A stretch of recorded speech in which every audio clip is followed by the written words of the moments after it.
বিরতির পর স্বাগত। রাজ্যের প্রধান রেফারেল হাসপাতাল জিবি হাসপাতালের চিকিৎসা পরিষেবা অন্যদিকে কর্তব্যের গাফিলতি আবার উঠে এলো। অভিযোগ, গতকাল জিবি হাসপাতালে চিকিৎসাধীন অবস্থায় ছিল সুপ্রিয়া দাস নামে এক মহিলা, জন্মদাত্রী মা। একদিন হয়েছে এবং হাসপাতাল কর্তৃপক্ষের নির্দেশ অনুযায়ী একটি স্পেশাল সেবিকা পর্যন্ত রাখা হয়। পরিবার পরিজনকে হাসপাতাল কর্তৃপক্ষের দ্বারা বারবার বলা হয়, নির্দেশ দেওয়া হয় একটি স্পেশাল রাখার জন্য। সেই স্পেশাল সেবিকা রাখার পর বাড়ির লোক যখন রোগী থেকে একটু সরে আসে বা বাড়িতে চলে যায়, তারপর বাড়ির লোকের অভিযোগ যে সেই রোগী অর্থাৎ সুপ্রিয়া দাস সে বেড থেকে জল নিতে গিয়েই বেড থেকে পড়ে মাটিতে পড়ে যায় এবং তখনই রক্তাক্ত হয়। তার নাকে মুখে রক্তক্ষরণ হতে শুরু করে। সঙ্গে সঙ্গে তাকে ডাক্তারবাবুরা এসে দেখেন, পরীক্ষা নিরীক্ষা করেন, তারপর মৃত বলে ঘোষণা করা হয়। এরপর পরিবার পরিজনদের খবর দেওয়া হলে পরিবার পরিজনরা হাসপাতালে ছুটে আসে। আর সেই জায়গায় মূলত অভিযোগ হচ্ছে রোগীর পরিবার পরিজনদের যে হাসপাতালের নির্দেশ অনুযায়ী স্পেশাল সেবিকা রাখা হয়েছে, সেখানে সিকিউরিটি গার্ড রয়েছে, তারা থাকার সত্ত্বেও কিভাবে জন্মদাত্রী মা মৃত্যু হয়, একেবারে হাসপাতালের বেড থেকে পড়ে মৃত্যু। তবে কোথায় ছিল হাসপাতাল কর্তৃপক্ষ? রাজ্যের প্রধান রেফারেল হাসপাতাল জিবি হাসপাতাল, যেখানে নিরাপত্তা রক্ষীর থেকে শুরু করে গার্ড রয়েছে, সেখানে স্পেশাল নার্স রয়েছে, তারা থাকার পরেও কিভাবে এত বড় দুর্ঘটনা ঘটলো? একাধিক প্রশ্ন কিন্তু উঠছে জিবি হাসপাতাল থেকে। রোগীর আত্মীয় পরিজনরা কিন্তু প্রশ্ন তুলছে। এই বিষয়ে সংশ্লিষ্টদের কি বক্তব্য শোনাচ্ছি। তখন তো আপনার বাবার আমাদের জানাই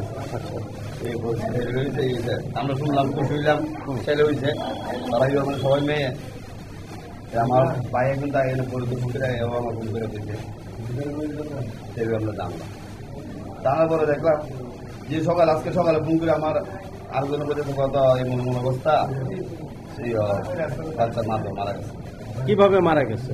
মারা গেছে বলতে তারা এই নার্সের গাফিলতির কারণে। যেরকম মধ্যে তার কাছে আমরা স্পেশাল হিসেবে আমরা থেকে নিচে কইছে রাত্রেবেলা কোনো নিজের আত্মীয় স্বজনকে দেওয়া হইতো না, আমরা তখন স্পেশাল হিসেবে আমরা এত টাকা দিতে হবে। ঠিক আছে, আমরা সবাই মিলে মাইনা নিয়েছি বা নেওয়া হয়েছে। নেওয়ার পরে দেখলাম তারা এখানে বলে বইয়া শুধু মোবাইল টিপে, আর রুগীরা জলের লিগিয়া, খাওয়ার লিগিয়া, বাইরের লিগিয়া ইয়ে করতে তারা কর্ণপাতি করে না, এমন পরিস্থিতির অবস্থায় তারা রাখছে। এখানে শুন নিশ্চয়ই তারা মোবাইল টিপে বাইরে করে। যে নার্সগুলি তারা আমরা কইছি বাইরে করছি, আমরা তো আসলাম না, তারা খালি কি করতে। আচ্ছা, যে স্পেশাল রাখছিলেন আপনারা, উনি কি সেইভাবে পরিষেবা দিচ্ছে? না, পরিষেবা দিচ্ছে না। তাই না বলে রাত্রেবেলা মোবাইল দিয়ে টিপছে। আর যে রুগী যে তোমার ছটফট করতেছে, এই যেগুলো দেয়ানই নাই বলে তারা। এই রুগীটা কিভাবে মারা গেল? ওই তো রুগী জল চাইছে বা মা ডাকতেছে, উপরে আসছিল, উপর থেকে বলে সকালে থেকে মেজে করে নিয়েছে সিটের থেকে। কালকে চিন্তা করেছে, আজকে নিচে করে মাথা রক্ত হয়েছে, প্লাস কানে রক্ত হয়েছে, ওইটা দেখলাম মারা গেছে। এটা কি সিটের থেকে পুরো মারা গেছে? সিটের থেকে মারা গেছে। কিন্তু ওই যে নার্স আছিল তারা এই ব্যাপার দেখাশুনি করছে। ভেতরে কেউ লোক আসছিল না? না, ভিতরে অন্য কেউ পেশেন্টটা যারা আছে সব জ্ঞান, এরকম বুঝতে পারে না। নার্স আর এই সকালবেলা, আজকে সকালে তারা 5টার দিকে এই দেখে নিয়েছে, আয় আপনার রুগী দেখে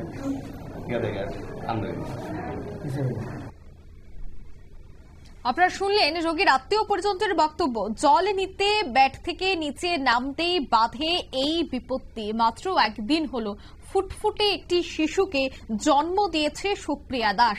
তার শারীরিক অবস্থা অনেকটাই দুর্বল ছিল, তারপরেও সেখানে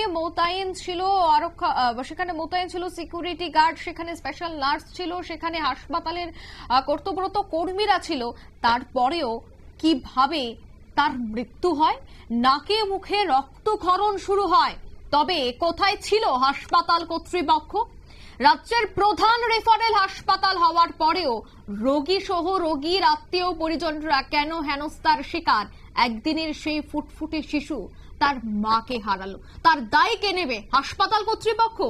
এখন কিন্তু অভিযোগ উঠছে। নিয়ে নিচ্ছে ছোট্ট একটি বিজ্ঞাপন বিরতি, সঙ্গে থাকুন।